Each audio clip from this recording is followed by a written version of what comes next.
Muy bien, queridos hermanos, ya estamos de retorno para continuar con nuestra programación. Estamos hablando acerca de cómo a través del tiempo Satanás ha creado su propia creencia, de tal manera que con eso procura desviar a la humanidad del camino que lleva hacia el cielo. El camino hacia el cielo está tachonado de dificultades, pero sin embargo es un camino que se puede distinguir con facilidad y se lo puede ver con claridad. Es el camino de la palabra de Dios. Por el camino de tus mandamientos correré, dice el salmista David, cuando llenes mi corazón. Sin embargo, Satanás ha procurado desviar a la humanidad presentándole otras creencias, otras enseñanzas para poderlos desviar del sendero seguro. Estamos ahora descubriendo esas enseñanzas para poder saber de qué tenemos que apartarnos y alejarnos y por qué camino tenemos que seguir contrario a ese. Necesitamos conocer estas cosas para poder entender hacia dónde piensa llevarnos Satanás con sus engaños. Al saber eso, entonces evitaremos ir por ese terreno, porque finalmente sabremos qué cosa es lo que él quiere en contra nuestra. Vamos a ponernos de rodillas y vamos a hacer una oración para continuar con el descubrimiento de estos engaños. Bondadoso Padre que moras en los cielos, te agradecemos porque nos das la vida y la salud y te rogamos humildemente que tu presencia nos acompañe para entender tu santo y bendito mensaje. En el nombre de Jesús te lo suplicamos. Amén. Amén, Señor. Amén.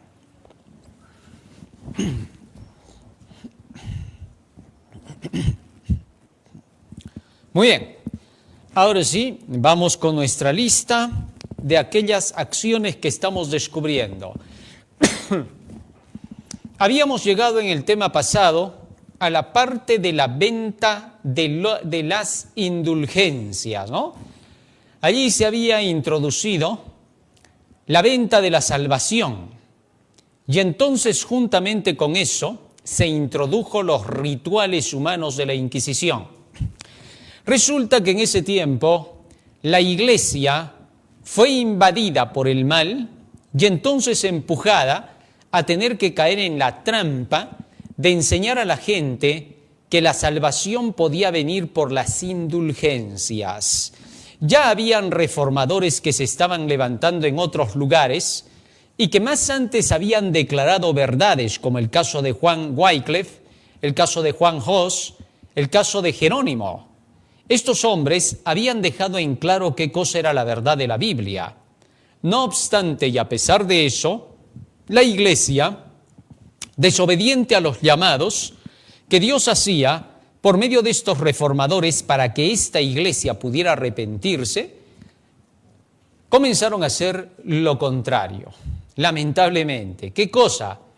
Empezaron a introducir falsas doctrinas, como la creencia de que la salvación se puede obtener con pagos económicos. Ya habíamos hecho mención incluso de Simón el Mago, de los tiempos de los apóstoles, de cuando Pedro le dijo: tu dinero perezca contigo porque has creído que la gracia de Dios se puede comprar con dinero. Y es que la introducción de esta idea llamada simonía, de hacer pensar que el hombre puede tener méritos económicos para poder alcanzar la gloria del cielo, son una mentira.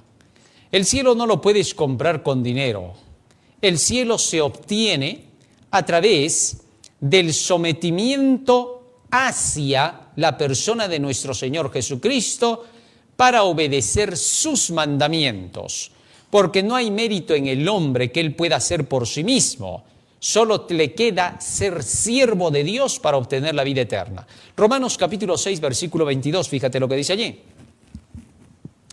Romanos 6, 22.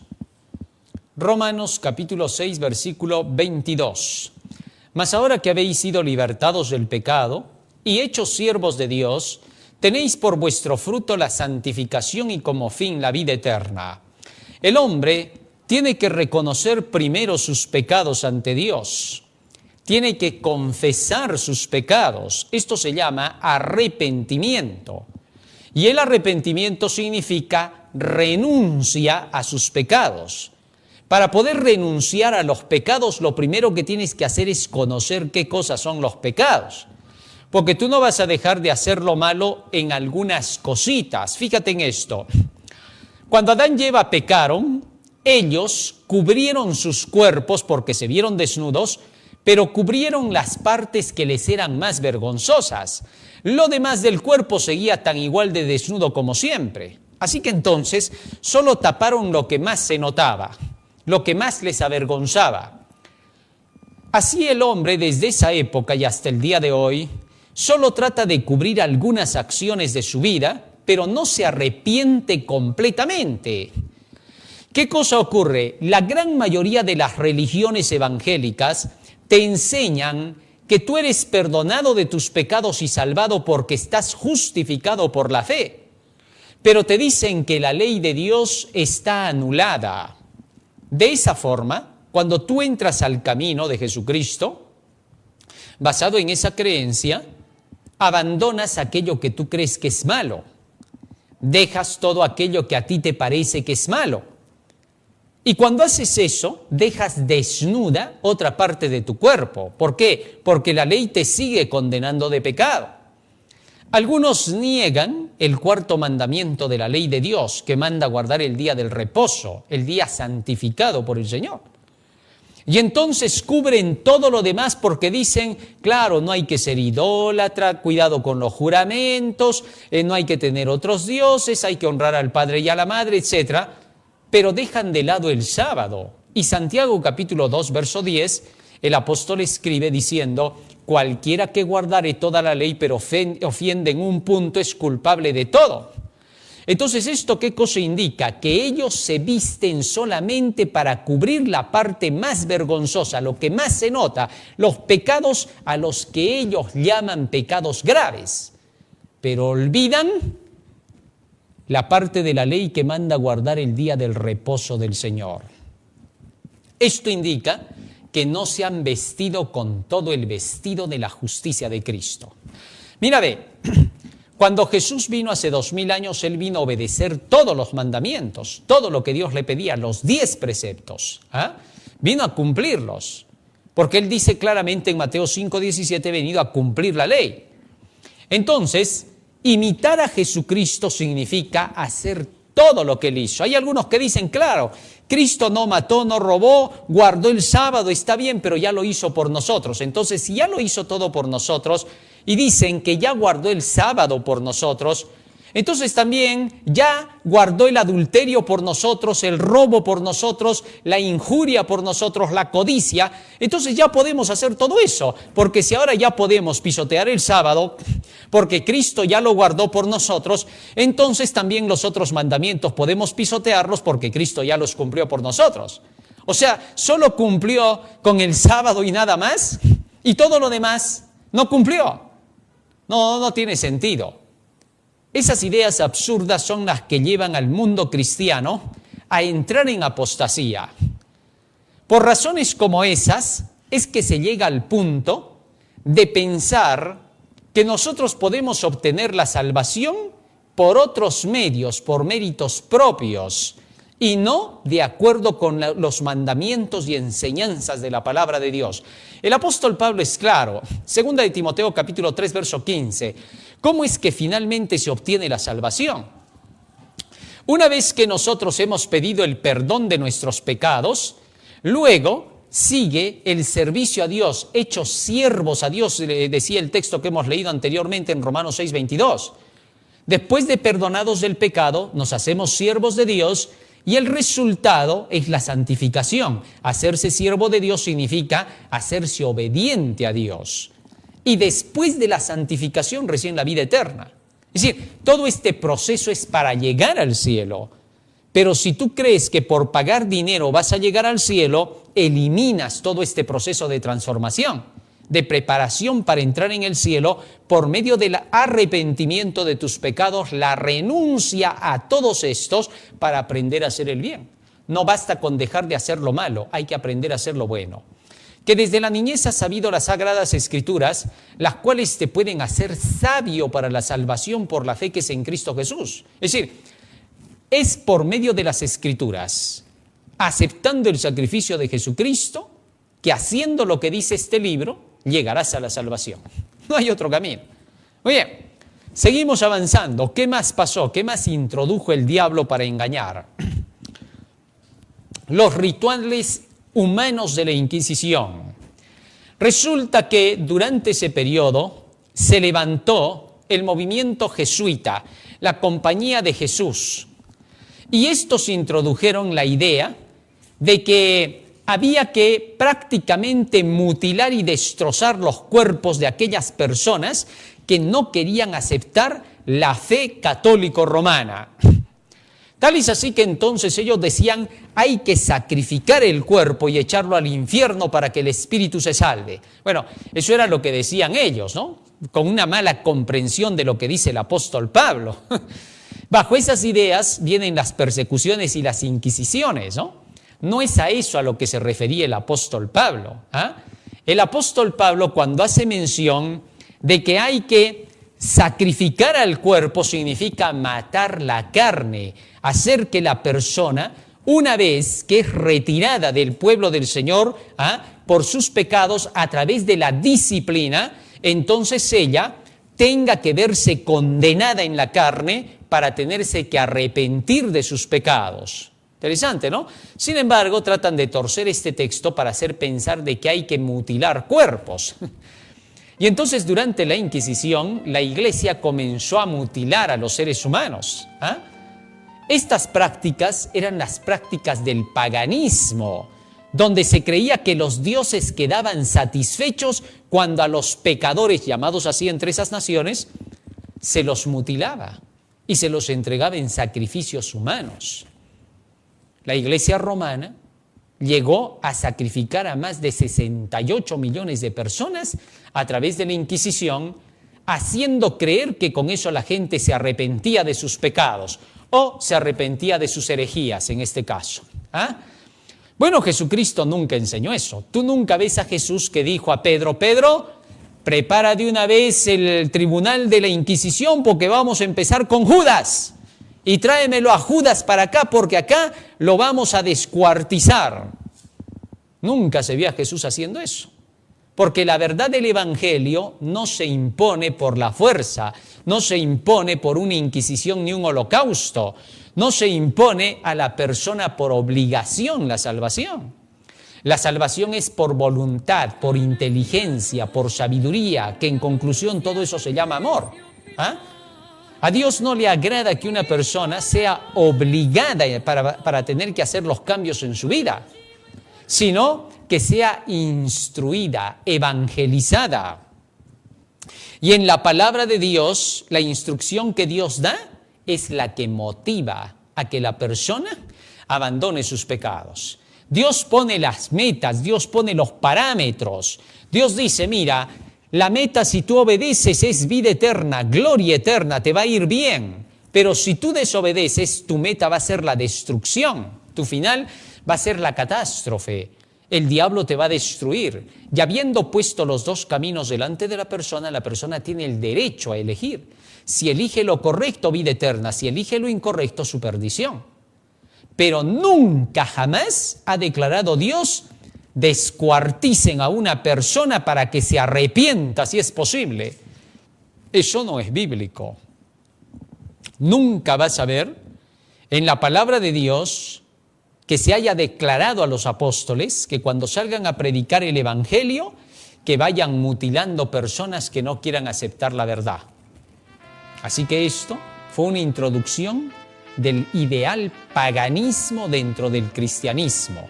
En realidad, la Inquisición fueron rituales para satisfacer simple y llanamente las malas concupiscencias de los corazones de aquellos que llevaban a cabo estos males, ¿sí?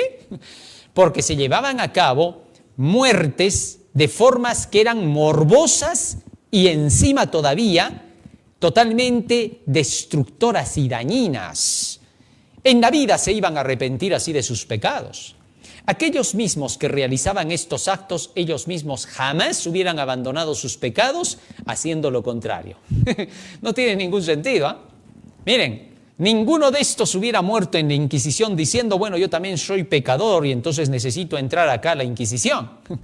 No se les ve, y eso que ellos eran más pecadores que los que mataban. Durante ese tiempo de las Inquisiciones podemos encontrarnos a papas cometiendo incesto con sus hijas. Imagínate, y llegando al punto de quitarle la esposa al hijo, al hijastro, al hijo legítimo incluso, porque muchos de estos en ese tiempo hasta tenían la potestad de poder casarse, porque en ese tiempo habían papas que se casaban. Y entonces, ¿qué pasó? Se vio todo tipo de cosas, debían de pedir inmediatamente, el mismo papa debía de ir y decir al tribunal de la Inquisición, ¿no? Prepárenme por favor la máquina más dura, ¿para qué? Para que se arregle pues la cuestión de su vida, ¿no? Pero jamás pidieron, porque si eso hubiera sido bueno, si hubiera sido positivo para dejar los pecados, para abandonar los pecados, ellos hubieran sido los primeros en ir a la Inquisición, ¿no? Hacerse sacrificar, pero no se ve eso, ¿no? Se ve cantidades de historias de monjes dentro del periodo de la Edad Media, de sacerdotes, obispos, de cardenales que estuvieron en pecados de sodomía y todo. Ellos debieron de haber pedido que el tribunal de la Inquisición ya de una vez los ejecutara para librar sus almas, como ellos decían, y ser llevados al cielo, pues, ¿no? Pero nunca pasó eso. ¿Eso qué indica? Que todo eso solo fueron rituales al servicio de esta sociedad secreta, porque era una sociedad secreta, ahora está denunciada abiertamente ante el mundo como una sociedad que era ritualista satánica, ¿no? En fin, cosas que pasaron en la Edad Media. Pero es para que tengas la idea, la salvación nunca jamás se impone.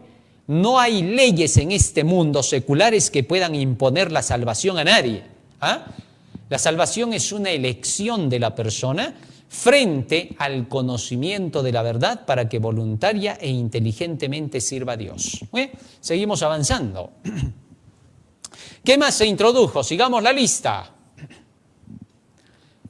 La misa, el limbo, el purgatorio, el paraíso.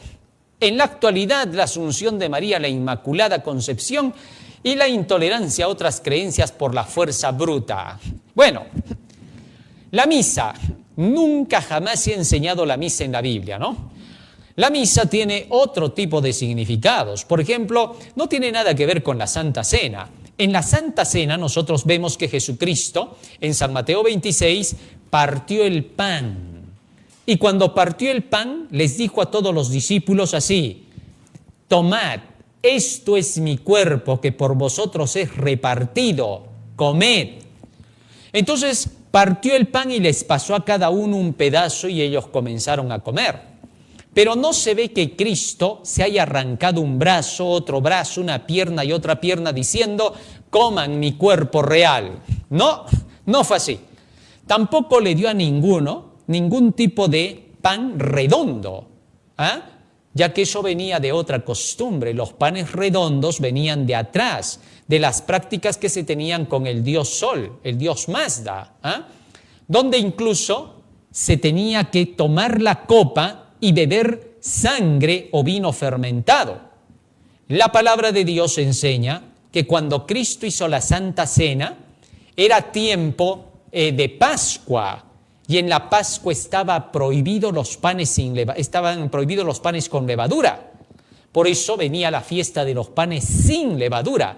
Si Cristo hubiera tomado fermento, un vino fermentado en la noche que iba a ser tomado en el Getsemaní, Jesucristo entonces hubiera violado el mandamiento de los panes sin levadura, del fermento. Así entonces lo hubieran apedreado, no hubiera tenido necesidad de ir a la cruz. Así que entonces en ningún momento se llevó a cabo la Santa Cena con vino fermentado. Entiendas eso bien. Para nada lo utilizó Jesús. Sin embargo, en las doctrinas paganas más deístas, en las doctrinas que tenían que ver con la adoración al sol, el brahmanismo, se utilizaba del vino fermentado para la realización de sus rituales, de sus misterios, de donde viene la palabra misa. Así que entonces, todo esto se introdujo, no tenía nada que ver con Dios. Por otro lado, la doctrina de la transustanciación, que tiene que ver precisamente con esto de la hostia, es una doctrina que no tiene nada que ver con la Biblia.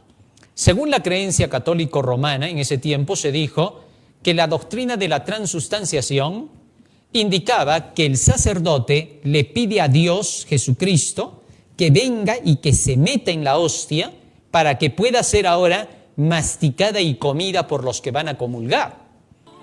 Sin duda eso no es bíblico. En ninguna parte se ve que Jesucristo haya repartido su cuerpo físico, sino un símbolo de su cuerpo espiritual, que en este caso es la palabra de Dios. El pan representa la palabra y el vino representa a la sangre de Cristo o vida de Cristo. Entonces, el pan repartido significa predicar la palabra. Se la repartió a todos los apóstoles como enseñando que la palabra tiene que llegar a todos. Y el vino, que es su vida, para que se traslade a los cuerpos de aquellos que reciben la palabra, la vivencia de las enseñanzas de la palabra de Dios. Bien, eso en el caso de esta doctrina de la misa, donde se sustituye al mediador y salvador a través de este misterio que mata a Jesucristo en cada realización de este ritual que se realiza en la tierra. Imagínate, si fuera verdad que Cristo se corporiza en cada una de estas galletitas, ¿cuántas veces Jesucristo es sacrificado en un día entonces? No tiene ningún sentido, ¿no? La Biblia dice en Hebreos capítulo 10, versículo 8 hasta el 10, que Jesucristo hizo un solo sacrificio perfecto y que con ese solo sacrificio y único puede salvar a todos aquellos que creen en su nombre. Bien, ¿qué más? Sigamos en la lista. Se introdujo aparte de la misa el asunto del limbo, que ahora ya ha sido quitado, ¿no? Se creía que los niños no bautizados se iban al limbo, a un sitio oscuro, donde sus almitas, solas, sin madre, sin nadie, lloraban y lloraban y gritaban, ¿no? Bueno, ahora se ha quitado esa doctrina porque se la vio inhumana, ¿no? ¿Cómo puede haber un Dios que a pequeños niños inocentes, solo porque no fueron bautizados, se les mande a un lugar de tormentos, ¿no? Bueno, han ido quitando algunas cosas como esas, pero que estuvieron introducidas por muchos años y tiempo. El purgatorio, se hace pensar que existe el purgatorio, ¿no? En base a las ideas que habían entre los egipcios, donde se creía que cuando una persona iba al descanso, esa persona inmediatamente se separaba de un doble llamado Ka, que era el alma. Y entonces este doble llamado Ka era llevado hasta el tribunal de Osiris, o el tribunal de Anubis, donde Anubis es representado con un dios con cabeza de perro, de chacal. Y este Anubis tiene en sus manos un tridente, y este tridente lo utiliza para que el alma, el Ka, que sea pesado en su balanza, porque se le representa con su balanza también, se vea si las buenas obras fueron más o las malas obras, y si las malas obras fueron más, mandar al infierno al alma, y él entonces bajaba con su trinche y comenzaba a destrozar el alma en el infierno, ¿no? Esa era la creencia que tenían los egipcios. Y de ahí se toman las bases para el purgatorio, donde se cree que las almas de las personas tienen que pasar por el proceso del purgatorio, donde van a ser pesadas para ver si sus buenas obras han sido suficientes para entrar en el cielo. Y que al no poder entrar en el cielo se tienen que hacer misas acá en la tierra para poder sacar a las almas del purgatorio y mandarlas para el cielo, ¿no? Tamaña doctrina falsa que no existe en la palabra de Dios, ¿no? No hay ninguna evidencia bíblica que muestre eso. Algunos han querido utilizar la parábola del rico Epulón y el pobre Lázaro, ¿no? Sin embargo, nosotros podemos ver en esa parábola que hay muchas cosas que no coinciden con la realidad, ¿no? El hecho de tener que pedir a que Lázaro tenga que regresar de entre los muertos a los vivos, ¿no? Y que Abraham le haya respondido al rico Epulón: no, así va uno de los muertos, nadie les va a creer, ¿no? Tienen que creer a la ley y a los profetas, mostrando con eso que no hay ninguna esperanza de que se pueda sacar a una persona del llamado purgatorio hacia el cielo, porque necesita de la ley y los profetas para tener que hacerlo. Así que eso es imposible, ¿no? Entonces esa parábola no está indicando para nada y en ningún momento que haya oportunidad de que estando en el purgatorio puedas pasar al cielo. No tiene nada que ver, ¿no? Es más, ni siquiera toda la parábola coincide con la enseñanza católico-romana ni protestante que cree en ese tipo de cosas. No coincide. Tú lees la parábola y hay muchas cosas que se dicen en la parábola que no tienen nada que ver con las enseñanzas que da Roma. Así que está descartada esa posibilidad. Eso del purgatorio solo vino, como dije, de las doctrinas paganas. Más, ¿qué más? El paraíso. En la actualidad nadie puede ir al paraíso. Eso es imposible, ¿no? San Juan capítulo 5, versículo 28. ¿Qué cosa dice la Biblia? Vamos a ver. San Juan capítulo 5, versículo 28. No os maravilléis de esto, dijo Jesús, porque vendrá hora cuando todos los que están en los sepulcros oirán su voz. 29. Y los que hicieron lo bueno saldrán a resurrección de vida, y más los que hicieron lo malo a resurrección de condenación. Fíjate que cuando Cristo venga, recién los que hicieron lo bueno saldrán a resurrección de vida. Pero si decimos que ya hay gente que esté en el paraíso, cuando Cristo venga y tenga que ver a los que hicieron lo bueno o lo malo, que recién va a decir, en verdad te tocaba el cielo, y qué tal si alguno se fue al infierno en ese momento cuando todavía no se hizo el juicio. Y que al final se le diga, me equivoqué, te vas al cielo ahora. No tiene ningún sentido, ¿no? Así que entonces, según este pasaje bíblico, nadie todavía está ni en el cielo ni en el infierno, llamado así, que será el lago de fuego al final del tiempo. Así que tenemos que tener cuidado, ¿no? Ahora, si tomamos la palabra infierno en el sentido correcto, infernus, bajo tierra, sepulcro, sepultura, Seol, Hades, entonces, hay gente que sí está ahí. ¿Quién? Todos los que ahora están muertos, hasta la venida de Cristo. Y hay algunos que dicen, no es así. Los malos son los que están en el infierno, no todos. Bueno, el texto bíblico dice claramente en el libro de Hechos, capítulo 2, verso 26 al 28, que cuando Jesucristo murió, dijo, no dejarás mi alma en el Seol, en el infierno, dice, ¿no? Entonces, ¿cómo es eso? No tendría sentido. Contradice a la idea católico-romana. Entonces, ¿qué significaba? No dejarás mi cuerpo en el infierno, no dejarás mi cuerpo en la sepultura. Así de sencillo. Así que entonces, no debemos confundir los términos. No hay nadie que haya llegado al cielo. Otros dicen, ¿y cómo Jesús le dijo al buen ladrón, hoy estarás conmigo en el paraíso? No le dijo de ese día. Le dijo, hoy te digo que estarás conmigo en el paraíso a tiempo futuro, pero no le dijo que ese día estaría, porque en San Juan capítulo 21, versículo 17, fíjate lo que dice la palabra del Señor, que cuando Jesús resucitó y María lo quiso abrazar, Jesús le dijo a María, no me toques porque todavía no he subido a mi Padre, mas voy a vuestro Padre y a mi Padre, y dile más bien a mis hermanos que regreso y que nos vamos a encontrar con ellos. Entonces, Jesús dejó en claro a María, en San Juan capítulo 20, verso 17, que no había subido todavía él al cielo, sino hasta el tercer día. Mira, era el tercer día y Jesús no había subido al cielo. Recién iba a subir. Voy a mi Padre, dijo. Así que entonces, ¿cómo pudo llevarse al buen ladrón ese día? No tiene ningún sentido. Hay algunos que hasta incluso ya dicen que no eran ladrones y ya han sacado una historia más. Bueno, en fin, sea lo que sea. Pero no fue ese día. Así de sencillo. Ya está. Seguimos avanzando. ¿Qué más tenemos en la lista?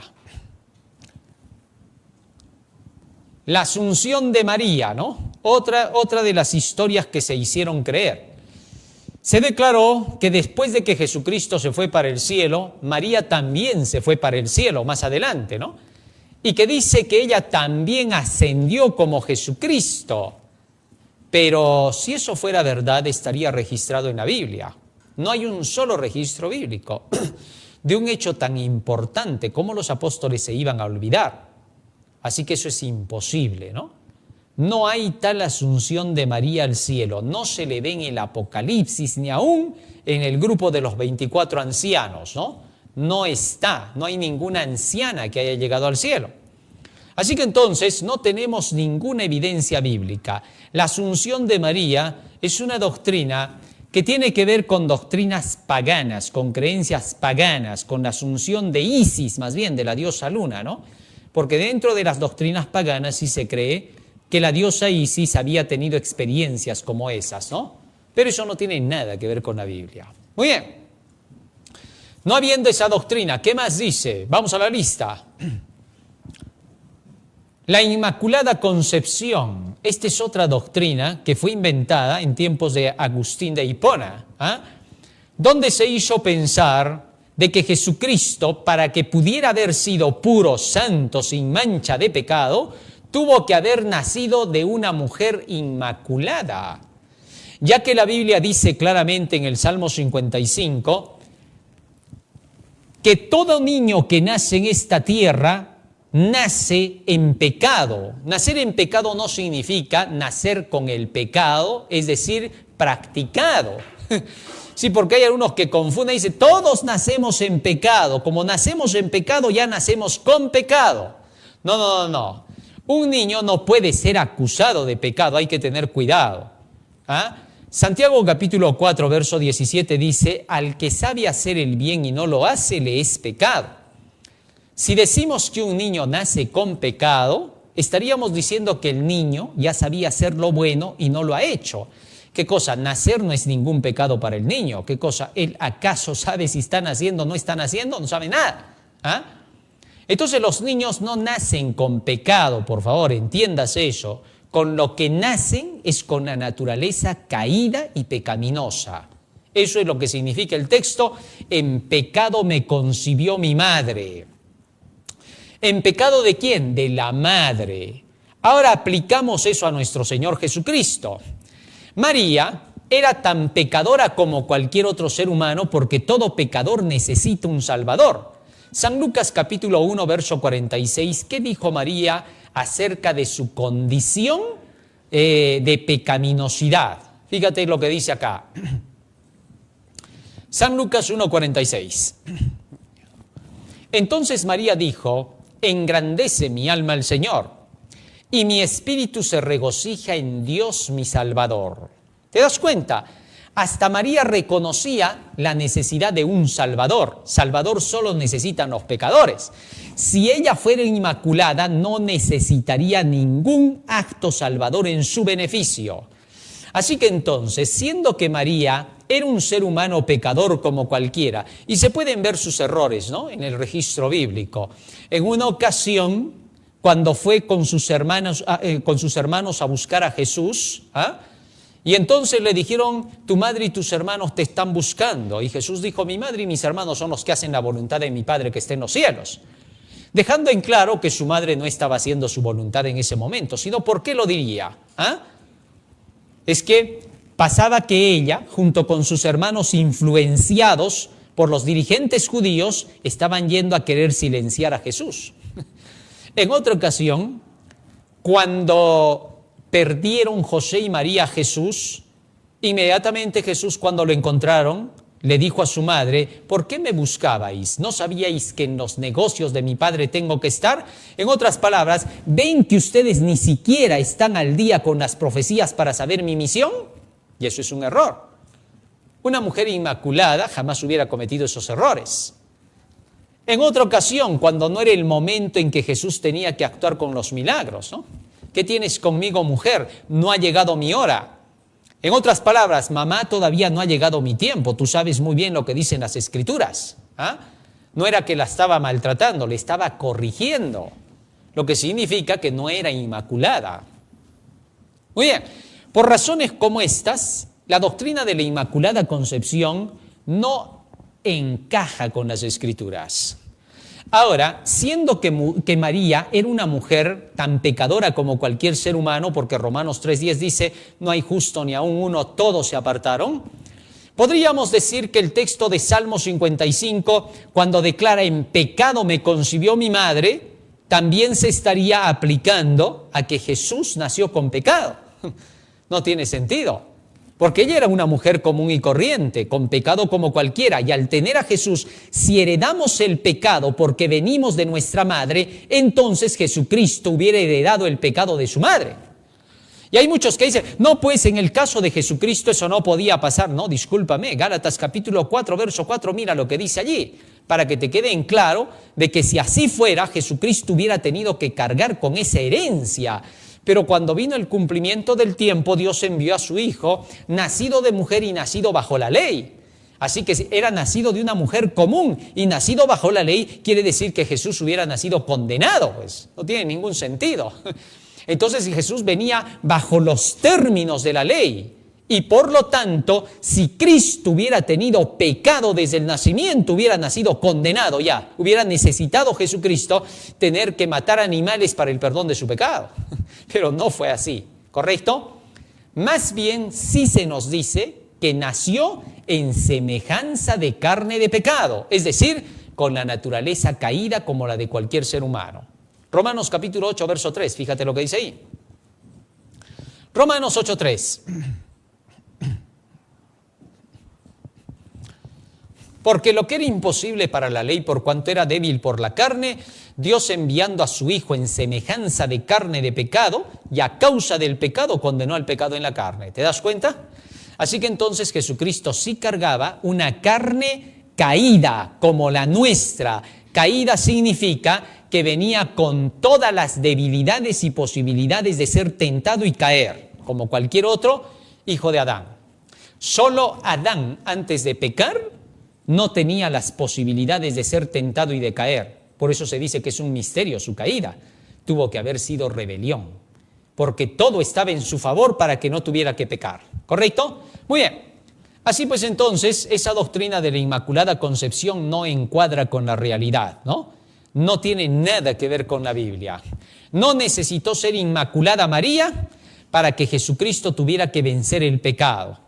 Jesucristo venció el pecado por la fe, por la palabra de Dios, porque en sí mismo, en el cuerpo que cargaba, que Dios le preparó a Jesucristo, ese cuerpo no hubiera podido soportar jamás las tentaciones. Hubiera sido imposible, porque estaba en un cuerpo en semejanza de carne de pecado. Pero por su unidad con el Padre, Jesucristo fue vencedor sobre el pecado.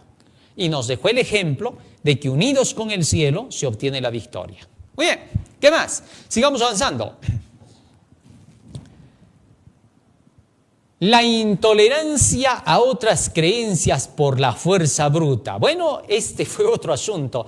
¿Bajo qué término? La herejía, ¿no? Si tú eras un hereje, tenías que ser maltratado. ¿Qué cosa era la herejía entonces? La herejía significaba que tú ibas en contra de algún principio o doctrina de la iglesia. ¿Ah?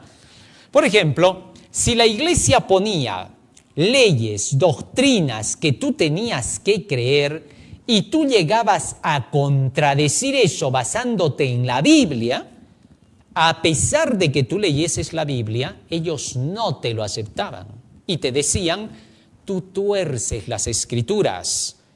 Tú no eres aquí el ungido. Nosotros somos los ungidos, decían ellos. Y tú eras el hereje. De todas maneras, tú siempre eras el malo. Y por esa razón se te condenaba hasta darte sentencias totalmente brutales. Eso no es bíblico. En ninguna parte de la Biblia se te dice que porque tú tengas una idea distinta en materia de creencias y doctrinas, se te tenga que sacrificar de una forma brutal. No dice así. Judas no tenía las mismas ideas que Cristo y Jesús jamás mandó a sacrificarlo brutalmente a Judas. Él solito fue al final y se ahorcó. ¿Ah? Así que tengamos eso en cuenta. ¿Qué más dice la lista? Ya, todo esto eran doctrinas que se introdujeron en el tiempo de la iglesia. Primero hemos visto en el tiempo del Antiguo Testamento, hemos visto el tiempo del Nuevo Testamento y ahora estamos viendo la época de la Edad Media. ¿Cómo se introdujo? Mira, Satanás trabaja de diversas formas. En el pasado introdujo sus mentiras desde el tiempo de Adán hasta Noé, introdujo sus mentiras desviando de los principios de la palabra de Dios y haciéndole creer a la gente que podía solita conducirse como dioses. Luego de la Torre de Babel, después del diluvio, introdujo la idolatría. el paganismo para desviar a la gente.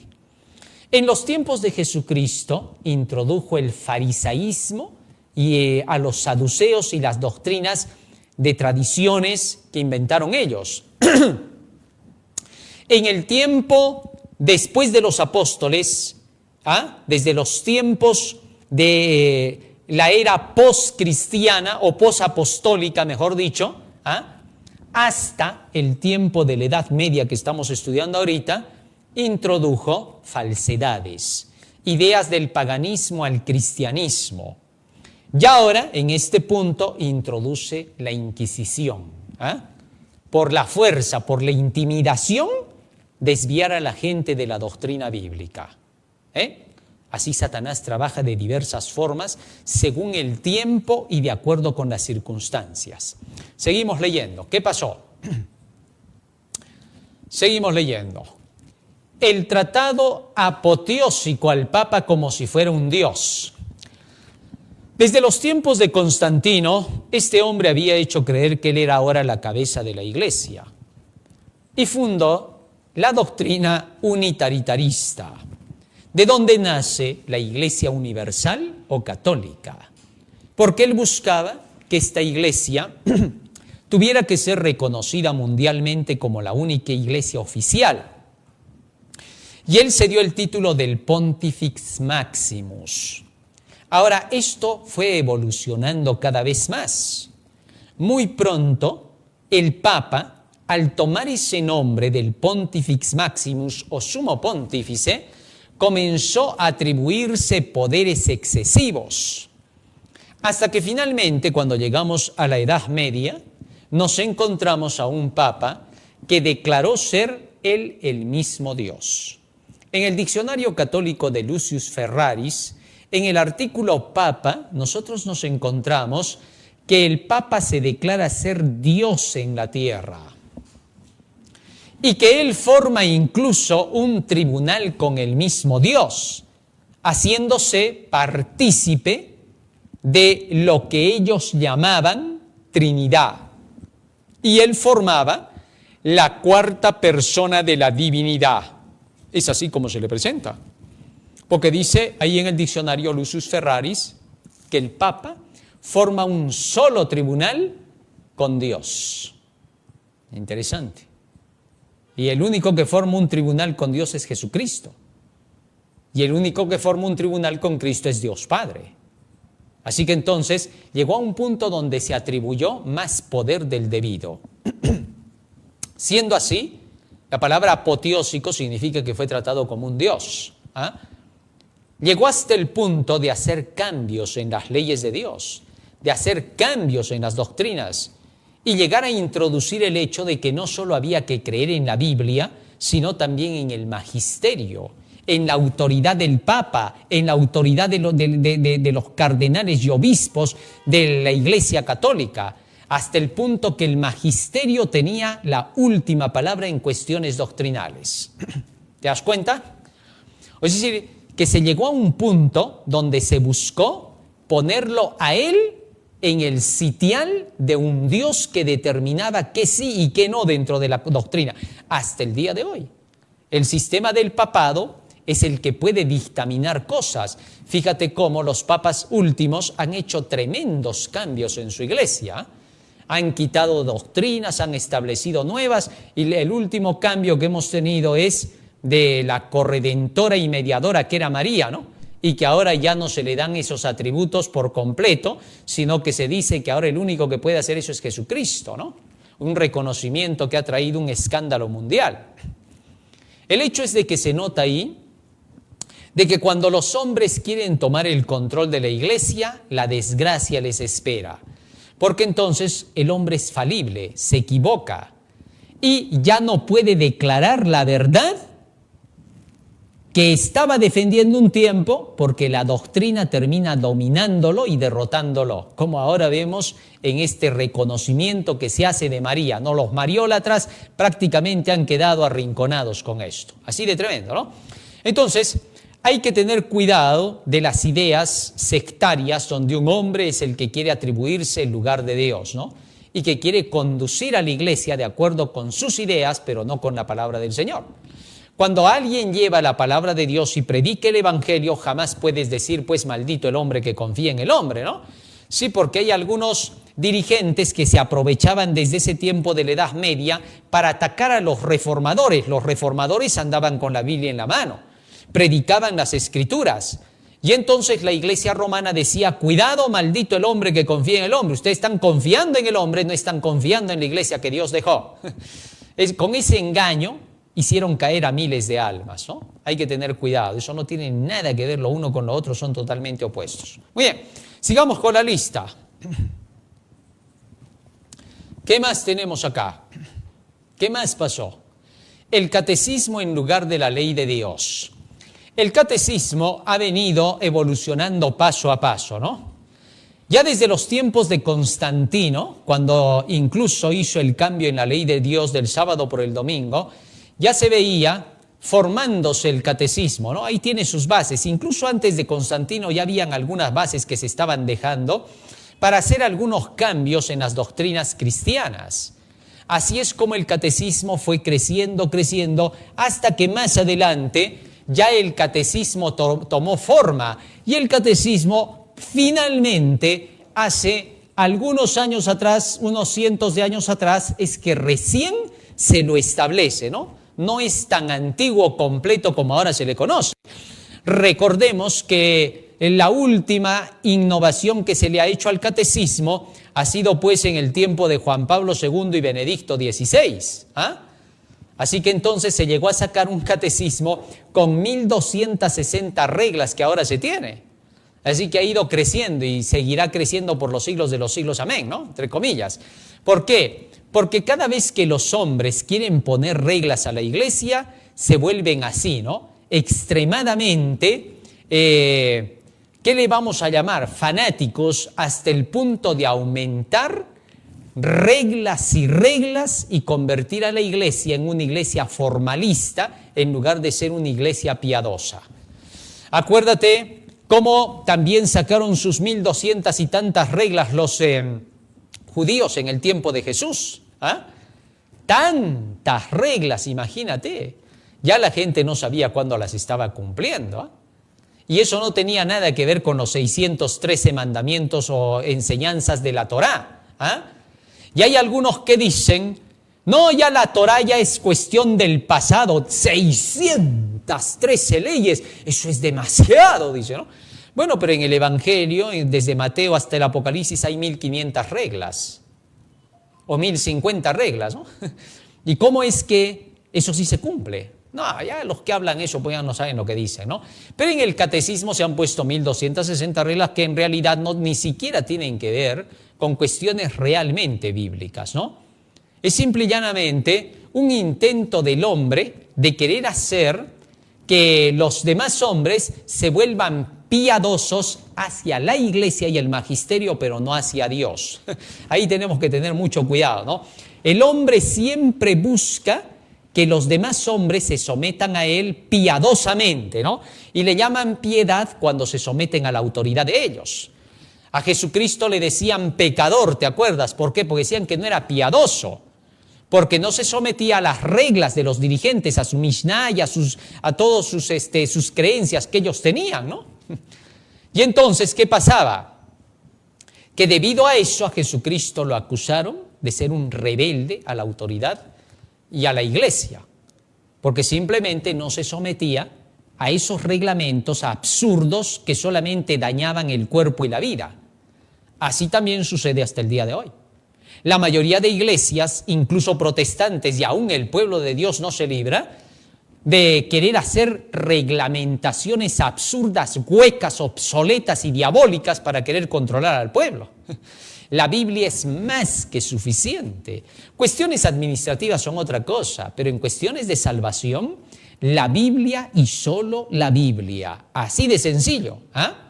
¿Para qué? Y ninguna regla administrativa debe traspasar los principios bíblicos. Pero eso fue lo que pasó. Seguimos avanzando, ¿no? Y aquí encontramos entonces todo esto que se fue introduciendo para el control de la iglesia, de los miembros, porque simplemente el Papa llegó a un punto de apoteosidad. Muy bien. Así es como el catecismo entonces viene a la existencia. Luego, introdujo también ideas del ateísmo, el nihilismo, el darwinismo, la evolución, la ilustración, la razón, el maoísmo, el taoísmo, el protocomunismo, el iluminismo, el nazismo, fascismo, comunismo, marxista. Todas estas cosas ahora se introdujeron. Como para ese tiempo la Iglesia cayó prácticamente en tiempos de Napoleón, cuando se llevó preso al Papa Pío VI en 1798, pero que ya había sido decretado contra la Iglesia en 1793, entonces ahora Satanás tomó un nuevo camino para engañar a la gente. ¿Qué cosa introdujo? Estas filosofías huecas que acabo de mencionar para desviar a la gente, haciéndole pensar que la vida, el ser, la conciencia, la dirección de las acciones, los pensamientos se basaban en las filosofías.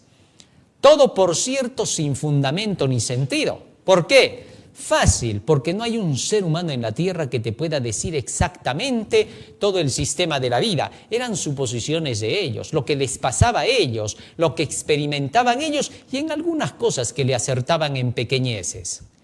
Pero a eso lo convirtieron en la dirección de la vida. Todo ese tipo de filosofías huecas comenzaron a tomar el lugar de la dirección de la vida real. Y debido a eso, hasta el día de hoy, el mundo anda dividido. Todos se pelean con todos. ¿Por qué? Porque todos quieren pensar a su manera y quieren decir que lo hacen en base a la filosofía. Mientras el mundo seguía así, es imposible que se logre la paz, es imposible que se logre el bienestar, porque cada quien va a querer gobernar sobre el otro. Nadie va a quererse dominar por otro. Así de sencillo. En fin, más aún. ¿Qué más introdujo? La Revolución Francesa con su ateísmo y socialismo, ¿no? Durante la Revolución Francesa, los movimientos empezaron a darse con fuerza, ¿no? Los girondinos y los jacobinos, ¿no?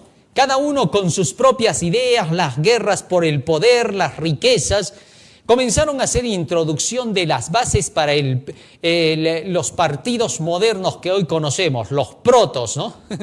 Entonces, ¿qué sucede? Que desde allí en adelante estas ideas comenzaron a prevalecer y el mundo se dividió, ¿no? La gente comenzó a dividirse en dos bandos y de esos dos bandos comenzaron a nacer los que defendían pues lo que se llama más adelante en tiempos de Marx el proletariado y los que estaban con la burguesía y comenzaron a hacer que la gente se peleara por idealismos falsos, ¿no?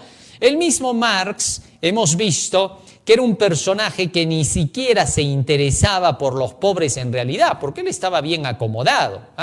Lo que pasa es que le faltaba dinero para divertirse y por eso renegaba, ¿no? Así que entonces, retrocediendo otra vez un poco al tiempo de la Revolución Francesa, nos encontramos que desde allí ya van partiendo ideales de divisionismo en la humanidad. ¿Y todo por causa de qué? De que se empezó a introducir ideas que eran falsas, que si todos se hubieran sometido a la Biblia, se hubieran roto por completo estas ideas, porque desde ambos bandos decían haber creyentes incluso de Dios, a pesar de todo. Si eso fuera verdad, se hubieran unificado por la Biblia. Pero ¿qué pasa? Que comenzaron a polarizarse por el hecho de llevar sus propias ideas preconcebidas, de sus cóleras, envidias del rico contra el pobre y el pobre contra el rico, ¿no? Y esto llegó a desarrollarse con más fuerza hasta que vienen las guerras entre los bolcheviques y mencheviques, ¿no? Y nos encontramos ahí las peleas que hasta el día de hoy duran, ¿no? La derecha, la izquierda, el socialismo, la socialdemocracia y tanta cosa más, ¿no? Que ha llegado a traer al mundo a un enredo total. Entonces de ahí Satanás aprovecha para poder desviar a la gente y ponerla de una buena vez de su lado con el darwinismo. donde se hizo creer que los seres humanos venían de los monos, ¿no? Algo para lo cual hasta el día de hoy el eslabón sigue perdido, porque hasta el día de hoy no se han encontrado los procesos transicionales que demuestran los actos evolutivos en los seres que hoy existen. Hay cantidades y millones de registros fósiles y en ninguno encontramos los procesos transicionales que esperábamos, ¿no? El famoso mono intermedio entre el hombre y el mono antiguo, hasta el día de hoy no existe, no se lo he encontrado en ninguna parte. Todo ha sido una farsa, ¿ah? El buscar el origen de la vida desde sus inicios y la conformación de una célula por partes tampoco se ha encontrado ni en la era cámbrica ni en la precámbrica. O sea, no hay nada, no tenemos nada que demuestre la existencia de un desarrollo de evolución. La teoría del Big Bang ha sido prácticamente destrozada gracias al telescopio James Webb, ¿no? Y a los nuevos descubrimientos de la grandeza que tenemos del universo, muy contrario a lo que se hacía creer por el tamaño del Big Bang. Es decir, todo eso se introdujo por Satanás para desviar las mentes. Algo que no tiene base, no tiene fundamento. Solamente eran idealismos, filosofías huecas. ¿Qué más? Seguimos leyendo. Se introdujo las sociedades secretas, ¿no? Bueno, el asunto de las sociedades secretas, que vienen ya desde los tiempos de Caín, ¿no? Sí, porque las sociedades secretas, por ejemplo, los masones dicen que el primer hermano masón fue Caín, ¿ah? Que fue atrevido y rebelde y capaz de levantarse contra aquellos que no querían aceptar su posición. Y fue el primer constructor de ciudades, ¿no? El albañil, de donde viene la palabra masón. Y declaran que su máxima divinidad para ellos es el gran arquitecto, refiriéndose a Lucifer, no a Jehová Dios, ¿no? Adonai, como le llaman. Muy bien. Y entonces estas sociedades secretas vinieron desarrollándose a través de todos los tiempos, aunque no conocidas con ese nombre, sino más bien conocidas con el nombre del paganismo oculto, ¿no? Y es que el ocultismo ha venido desde los tiempos antiguos. Ya en el libro de Deuteronomio, capítulo 18, verso 10 al 13, el Señor condenaba las ideas ocultistas, la comunicación con los espíritus, etc. Y de ahí se vino desarrollando mucho más el paganismo, el ocultismo, el espiritismo, el satanismo, la mezcla con ideas alquímicas, la mezcla con las ideas que eran totalmente mezcladas con el satanismo puro y que hasta Salomón también se mezcló en eso, ¿no? ¿Sí? El libro de Eclesiastés nos cuenta el mismo Salomón que llegó él a mezclarse con el ocultismo, mezclando el bien y el mal, la doctrina de Satanás. Cuando Satanás engañó a Adán y a Eva, nos dice que el libro de Génesis capítulo 3, versos 5 y 6, que Satanás les dijo, con que Dios os ha dicho que no comáis de este árbol, lo que pasa que Dios sabe que ustedes van a ser como dioses, sabiendo el bien y el mal. Y en Eclesiastés capítulo 2, versículo 1 al 3 dice Salomón, yo llegué a mezclar lo bueno con lo malo, la sabiduría con la necedad. Y el resultado dice en Eclesiastés 2:17, buscaba suicidarse por causa de eso Salomón. Así que entonces, estas ideas ocultistas que les sirvieron a las sociedades secretas, ¿no? ¿Ah? Y que son utilizadas hasta el día de hoy. Las sociedades secretas se jactan de que Salomón fue uno de los maestros ocultistas de la época y que escribió bastantes libros para poder apoyar las ideas del ocultismo. Y sí, eso fue lo que pasó con Salomón, ¿no? Pero al final del tiempo de su vida, él terminó diciendo, momentito, señores, ¿qué cosa? El fin de todo el discurso oído es este, teme a Dios y guarda sus mandamientos, es la única suma del deber humano. Y con eso mató todo el ocultismo, ¿no?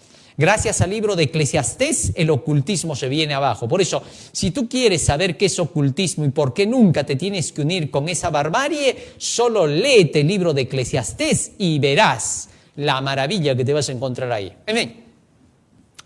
Pero seguimos avanzando y estas sociedades secretas comenzaron a tomar auge a través, en los días de Jesús, de los famosos saduceos, ¿no?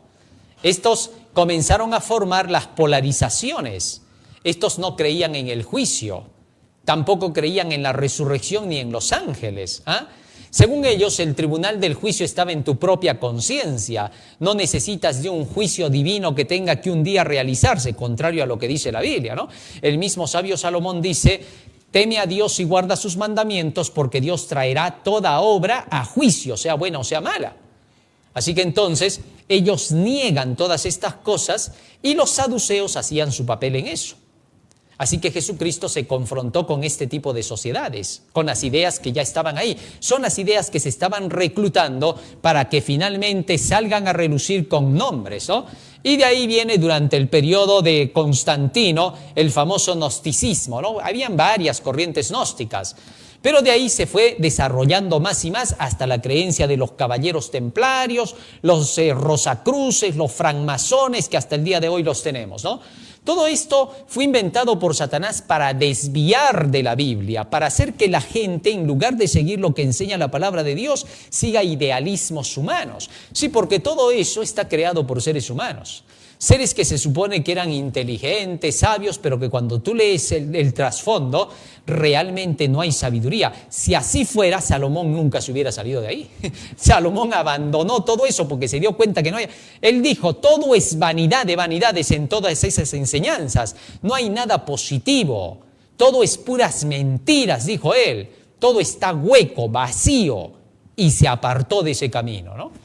Le trajo consecuencias horribles más bien para su vida, ¿no? Se vio cosas pues tremendas en el pobre Salomón. En fin, seguimos avanzando. ¿Qué más pasó? Hay mucho para hablar en todo eso, ¿no? Luego de eso levantó sociedades como los Bahá'í, ¿no? Con sus gurúes, desde el Bahá'í Ullah, quien se autoproclamó el enviado de Dios o Mesías y promotor de la idea del nuevo orden mundial, llamado la nueva era del acuario, la paz mundial, la formación de la Organización de las Naciones Unidas, la formación de alianzas políticas y religiosas, tomando la religión como catalizador para el gobierno mundial. Bueno, pasado ese periodo, donde se empiezan a levantar todos estos idealismos con fuerza, entonces Bahá'u'lláh también se presenta, un persa él, que empezó a decir que era el enviado de Dios, ¿no? Y que declaró que vendría una era de paz mundial que se llamaría el nuevo orden mundial. Y que en ese tiempo se formaría la nueva era, lo que hoy se conoce como la era del acuario, ¿no? Y entonces sus idealismos, basados en nada, comenzaron a ser propagados. ¿Para qué? Para que se extienda a nivel mundial este ideal y la religión inventada por Bahá'u'lláh, nacida del espiritismo, el ocultismo y las sociedades secretas, todo eso se conformaría ahora en la religión de toda la tierra, pero revestida de política, revestida de laicismo, revestida de relativismo, revestida de humanismo, revestida de todo el moralismo que hoy vemos para apartar de la Biblia. Así que estas ideas fueron extendidas. Este hombre escribió más de 100 libros.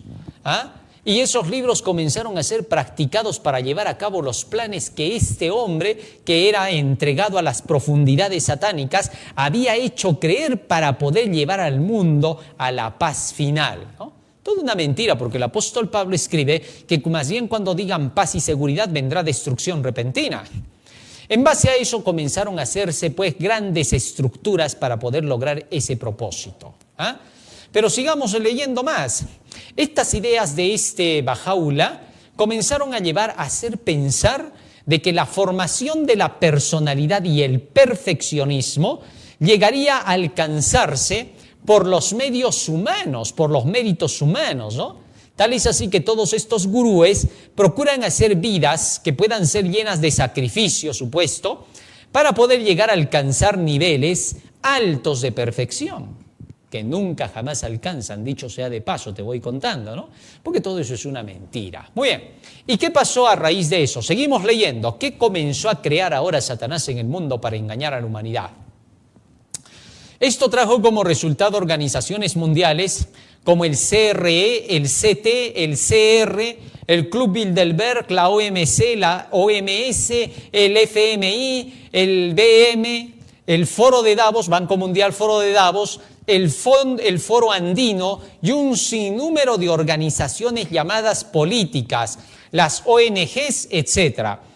Todo esto conformado por el satanismo para esta última hora, basado en las ideas estas pues de conformar un nuevo orden mundial. Toda una serie de engaños y mentiras, ¿no? Pero eso no es todo.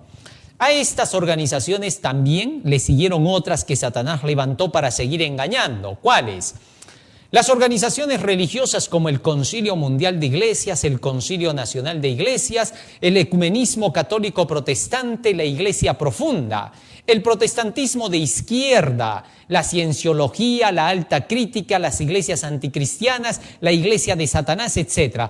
Todos estos engaños finales que Satanás utiliza ahora abiertamente en el mundo para desviarnos de la palabra de Dios. Todo eso es en lo que un cristiano no debe mezclarse. Mira, ha creado un mundo completo este personaje para querer desviar a la humanidad de Dios. ¿Qué más?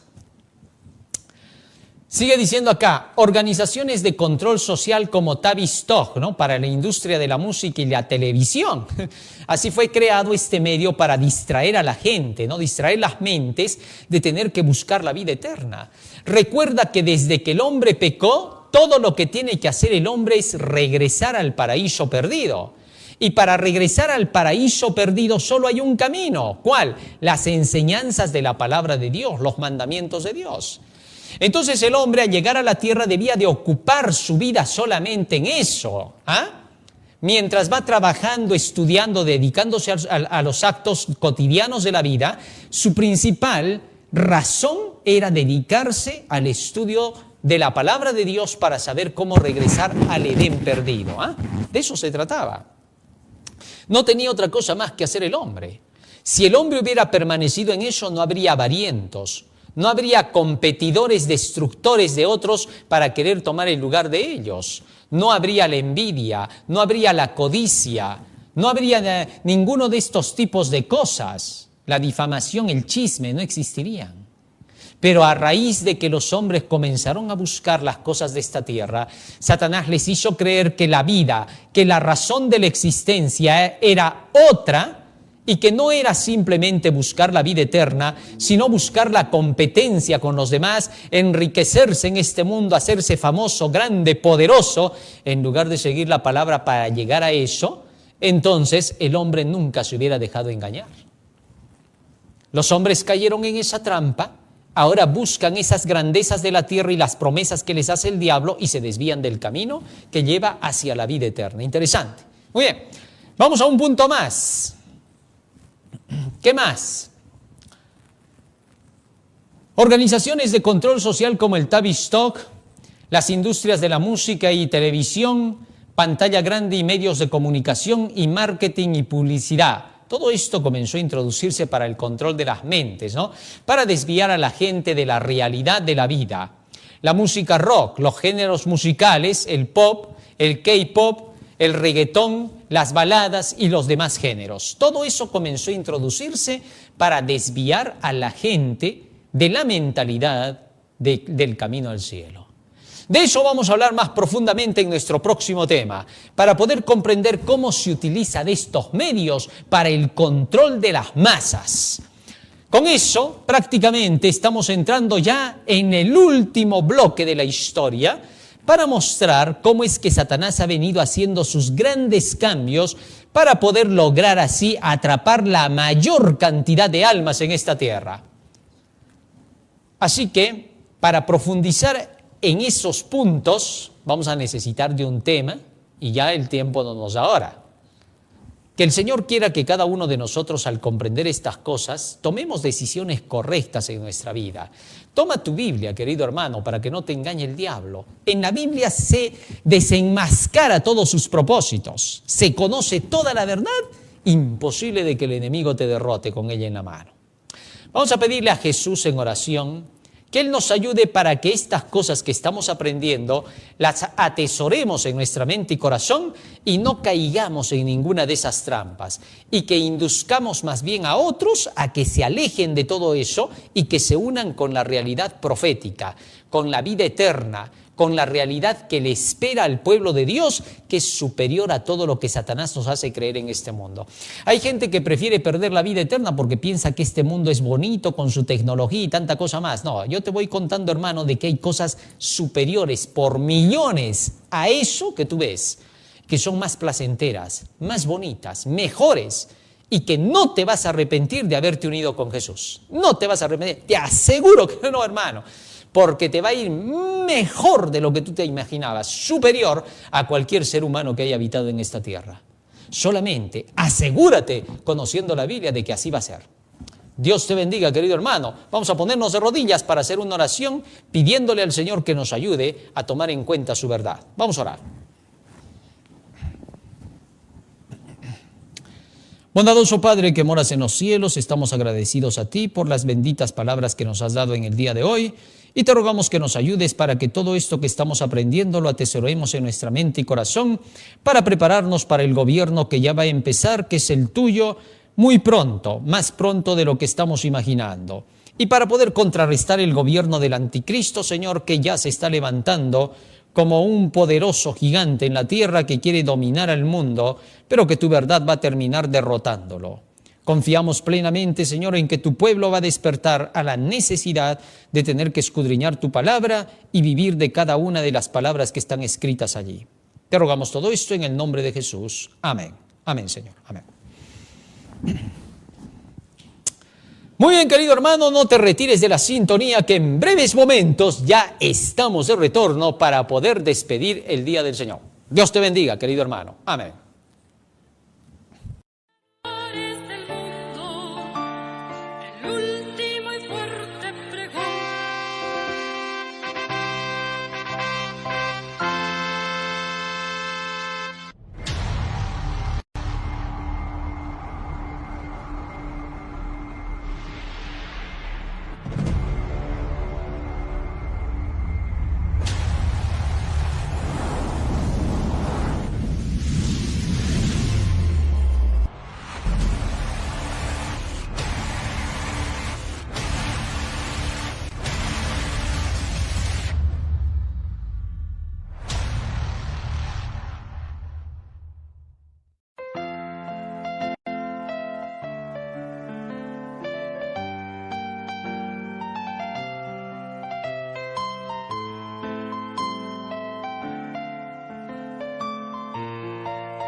Retorno para la despedida del Día del Señor.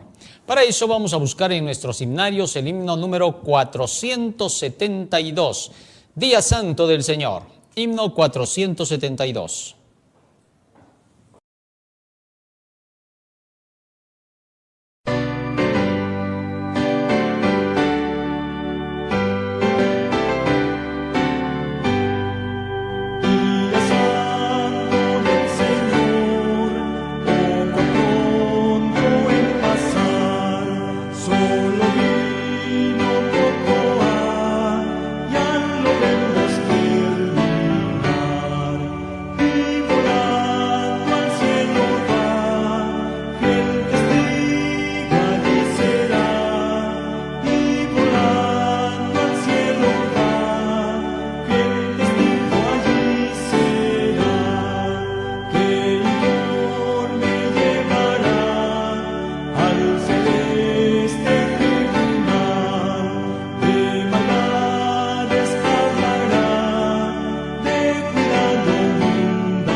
Muy bien, ahora sí, ya estamos de retorno para poder repetir el proverbio para el día de hoy. Proverbios capítulo 29. El hombre que reprendido endurece la cerviz de repente será quebrantado y no habrá para él medicina. Cuando los justos dominan, el pueblo se alegra, mas cuando domina el impío, el pueblo gime. El hombre que ama la sabiduría alegra a su padre. Mas el que frecuenta rameras perderá los bienes. El rey con el juicio afirma la tierra, mas el que exige presentes la destruye. El hombre que lisonjea a su prójimo retiende delante de sus pasos. En la transgresión del hombre malo hay lazo, mas el justo cantará y se alegrará. Conoce el justo la causa de los pobres, mas el impío no entiende sabiduría. Los hombres escarnecedores ponen la ciudad en llamas, mas los sabios apartan la ira. Si el hombre sabio contendiere con el necio, que se enoje o que se ría, no tendrá reposo. Los hombres sanguinarios aborrecen al perfecto, mas los rectos buscan su contentamiento. El necio da rienda suelta a toda su ira, mas el sabio al fin la sosiega. Si un gobernante atiende la palabra mentirosa, todos sus servidores serán impíos. El pobre y el usurero se encuentran, Jehová alumbra los ojos de ambos. Del rey que juzga con verdad a los pobres, el trono será firme para siempre. La vara y la corrección dan sabiduría, mas el muchacho consentido avergonzará a su madre. Cuando los impíos son muchos, mucha es la transgresión, mas los justos verán la ruina de ellos. Corrige a tu hijo y te dará descanso, y dará alegría a tu alma. Sin profecía el pueblo se desenfrena, mas el que guarda la ley es bienaventurado. El siervo no se corrige con palabras, porque entiende más no hace caso. ¿Has visto hombre ligero en sus palabras? Más esperanza hay del necio que de él. El siervo mimado desde la niñez por su amo, a la postre será su heredero. El hombre iracundo levanta contiendas y el furioso muchas veces peca. La soberbia del hombre le abate, pero al humilde de espíritu sustenta la honra. El cómplice del ladrón aborrece su propia alma, pues oye la imprecación y no dice nada. El temor del hombre pondrá lazo, mas el que confía en Jehová será exaltado. Muchos buscan el favor del príncipe, mas de Jehová viene el juicio de cada uno. Abominación es a los justos el hombre inicuo, y abominación es al impío el de caminos rectos. Muy bien, meditando en estos proverbios, vamos a ponernos de rodillas y vamos a hacer una oración. Bondadoso Padre que moras en los cielos, estamos agradecidos a ti por las benditas palabras que nos has dado. Te rogamos, Padre Santo, que todo esto que hemos aprendido en el día de hoy lo podamos poner por obra en nuestras vidas para compartirlo con quienes todavía no conocen de estas verdades. Y al ingresar en esta nueva semana, te rogamos, Padre Santo, que nos ayudes y nos bendigas en nuestros trabajos, quehaceres, en nuestras actividades cotidianas para poder, Señor, representarte y ser una luz donde quiera que nos encontremos. Y reúnenos un próximo sábado para seguirte adorando, glorificando y honrando tu santo nombre. Porque te lo rogamos y suplicamos en el nombre de Jesús. Amén. Amén, Señor. Amén.